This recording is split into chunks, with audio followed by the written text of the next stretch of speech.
ये चैनल केवल मनोरंजन के लिए है। हम किसी भी तरह की अंधश्रद्धा को बढ़ावा नहीं देते।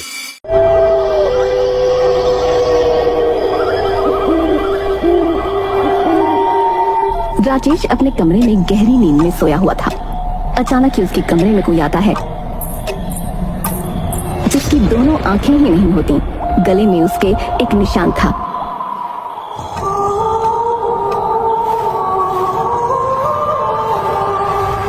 तभी राजेश की नींद खुल जाती है और वो उसे देखकर घबरा जाता है। वो बोलना चाहता था लेकिन कुछ भी बोल नहीं पाया और उठने की कोशिश करने पर भी नाकामयाब रहा। तभी वो साया उसकी गर्दन पकड़कर उसे हवा में उठा देता है। राजेश पसीने से लथपथ था। वो साया उसे एकदम से नीचे पटक देता है।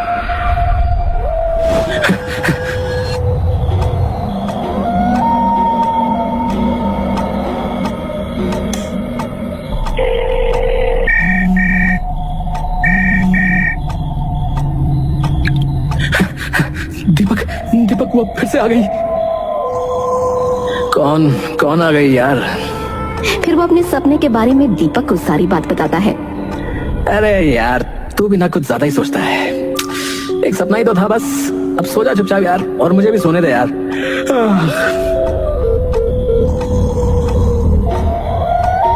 राजेश घबराया हुआ लाइट चालू करके फिर से अपने बिस्तर पर सो जाता है।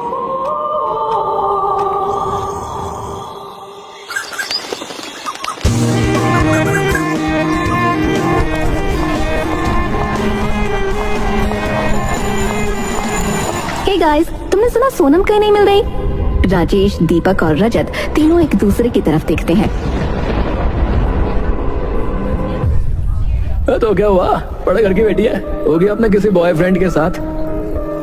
Whatever।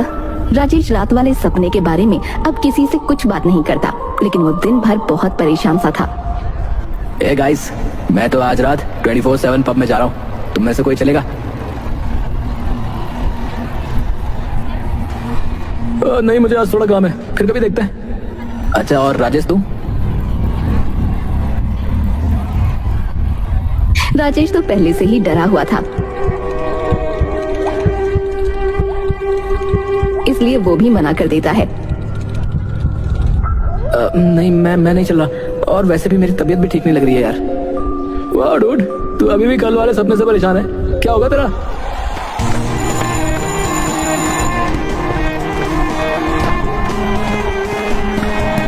दीपक अपने प्लान के मुताबिक 24/7 पब में जाता है।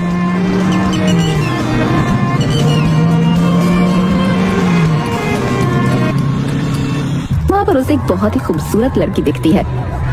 Can we dance? Yeah sure. फिर दोनों डांस करने लगते हैं। दीपक मन ही मन खुश हो रहा था। दीपक नशे में बहुत धुत हो चुका था। फिर वो रात को 3 बजे अपने घर के लिए निकलता है। पार्किंग में उसे वही लड़की दिखती है जिसके साथ वो डांस कर रहा था।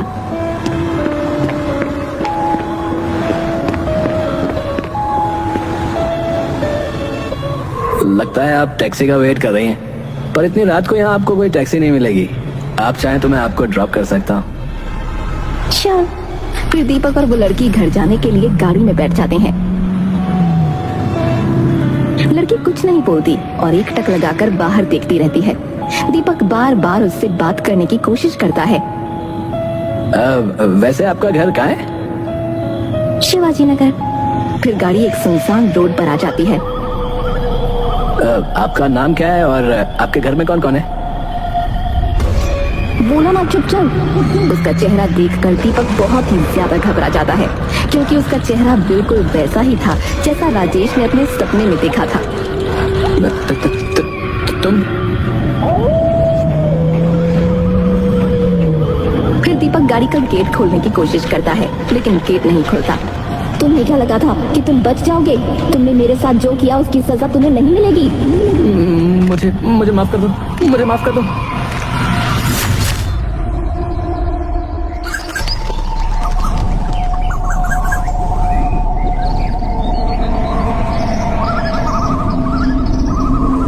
अगले दिन पुलिस राजेश और रजत उसी जगह होते हैं जहाँ पर दीपक की मौत हुई थी। राजेश दीपक की लाश को देखकर बहुत डर जाता है, क्योंकि दीपक की लाश बिल्कुल वैसी ही हो गई थी जैसा उसने सपने में देखा था। दीपक की दोनों आंखें निकाल दी गई थीं और उसके गले पर भी वैसा ही निशान था जैसा उसने सपने में उस साय का देखा था। रजत, इसकी लाश बिल्कुल मेरे सपने में जैसा मैंने साया देखा था उसी के जैसे लग रही है यार। रजत भी थोड़ा घबरा जाता है। क्या बात कर रहा है? मैं सच कह रहा हूँ यार, हो सकता है कि वो हमसे बदला ले रही है। राजेश की बात सुनकर रजत भी डरा हुआ था।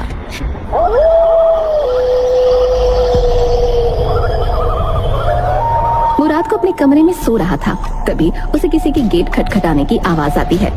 रजत की आंख खुल जाती है और वो घबरा जाता है। इतनी रात को कौन होगा?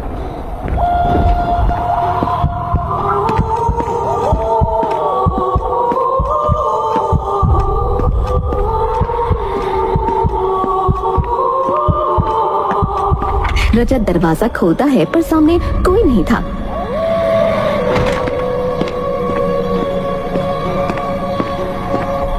फिर रजत अपने कमरे में चला जाता है। तब कमरे की लाइट बंद थी। अरे ये लाइट तो मैं चालू करके गया था, बंद कैसे हो गई? खैर, वैसे भी मैं कहाँ लाइट चालू करके सोऊंगा। फिर वो जाकर अपने पलंग पर सो जाता है। जैसे ही वो करवट बदलता है और अपना हाथ आगे करता है, उसे किसी के होने का एहसास होता है। वो जैसे ही अपनी आंखें खोलता है, उसे भी वही चेहरा दिखाई देता है और बाहर आकर अपने फोन से राजेश को सारी बातें बताता है। तू फिक्र मत कर, मैं अभी वहां पहुंचता हूँ।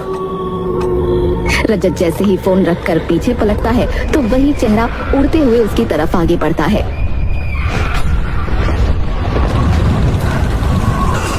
पूरे घर की लाइट बंद चालू होती है। रजत अपनी जान बचाने के लिए घर से बाहर भागने की कोशिश करता है।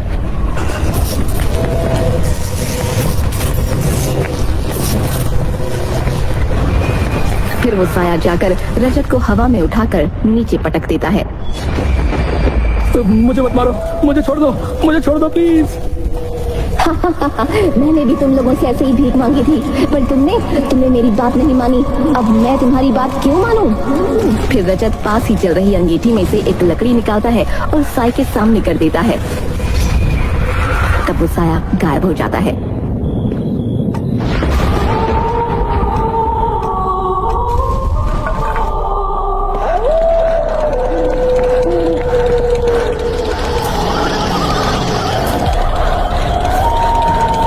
दूर भागने पर वो साया फिर उसके सामने आकर खड़ा हो जाता है। रजत को भी मार दिया जाता है। इतने में ही राजेश भी वहां पहुंच जाता है और रजत को मरते हुए देखता है।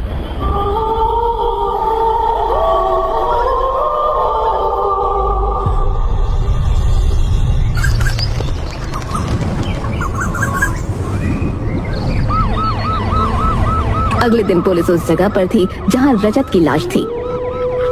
बड़ी ही अजीब बात है सर, कुछ दिनों पहले इसके दोस्त की भी ठीक इसी तरह से मौत हुई थी, और अब ये भी। बात तो सोचने वाली है, और एक हफ्ते में दो मौत, यह बहुत अजीब बात है ना? कहीं ये किसी सीरियल किलर का तो काम नहीं?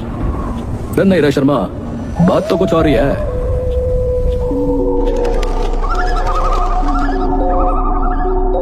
इस वक्त राजेश अपने घर में बैठा था। ये मैंने क्या कर दिया? अब वो मुझे भी नहीं छोड़ेगी। तभी कोई उसके घर का दरवाजा खटखटाता है। राजेश बहुत जोर से डर जाता है। फिर वो धीरे धीरे जाकर दरवाजा खोलता है।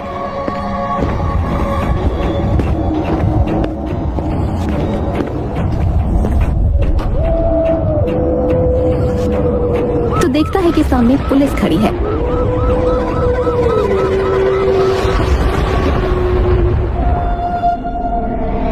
हाँ भाई, आप बहुत घबराए हुए लग रहे हो, कोई बात है क्या?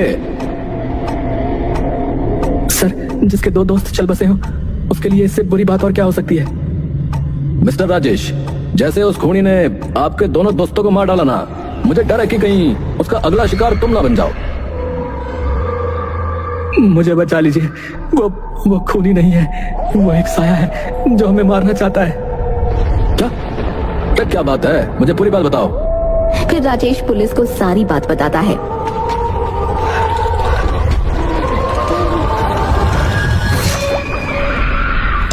अब वो मुझे भी नहीं छोड़ेगा। अरे आप फिक्र मत कीजिए, हम आपको पूरी पुलिस प्रोटेक्शन देंगे। और हाँ, जितना हो सके उतना आप भी भीड़ भाड़ वाली जगह पर रहने की कोशिश करिए। अगले दिन राजेश कॉलेज चला जाता है, जहाँ पर राजेश को मीनाक्षी मिलती है। राजेश, हमारे ग्रुप के 2 लोग मारे जा चुके हैं और सोनम, उसका तो कुछ पता ही नहीं। अब बचे हम दोनों, तो क्या? नहीं, तुम नहीं, सिर्फ मैं।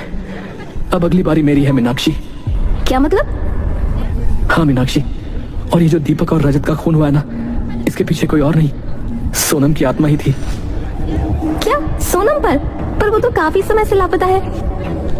लापता नहीं है, वो मारी जा चुकी है। उस दिन जब सोनम को अपने किसी कजन की बर्थडे पार्टी में जाना था और वो जल्दी कॉलेज से निकल गई थी, तब हम तीनों भी उसका पीछा करते हुए चले गए थे और उसकी कार को लोड स्ट्रीट पर रुकवा कर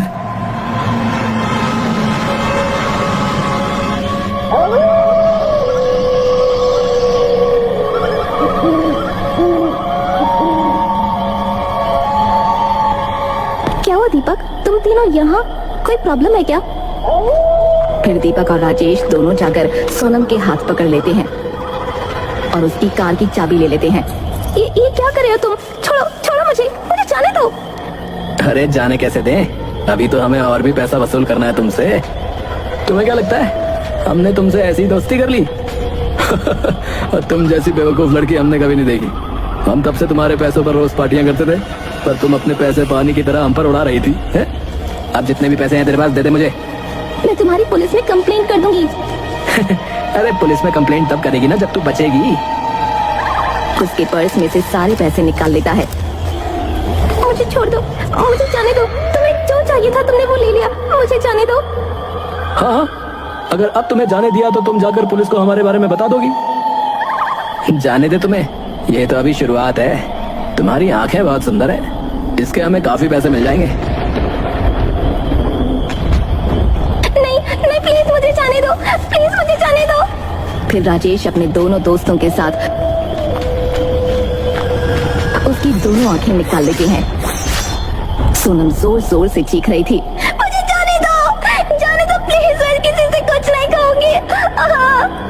फिर राजेश सोनम का गला पकड़कर उसे हवा में उठा देता है और तब तक नहीं छोड़ता जब तक कि वो मर नहीं गई।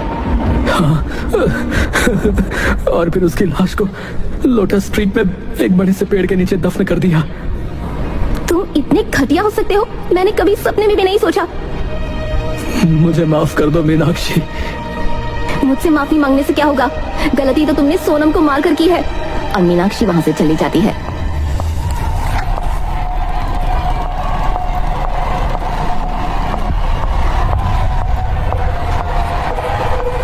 फिर राजेश भीड़ में रहने की कोशिश करता है। वो रात को घर भी नहीं जाता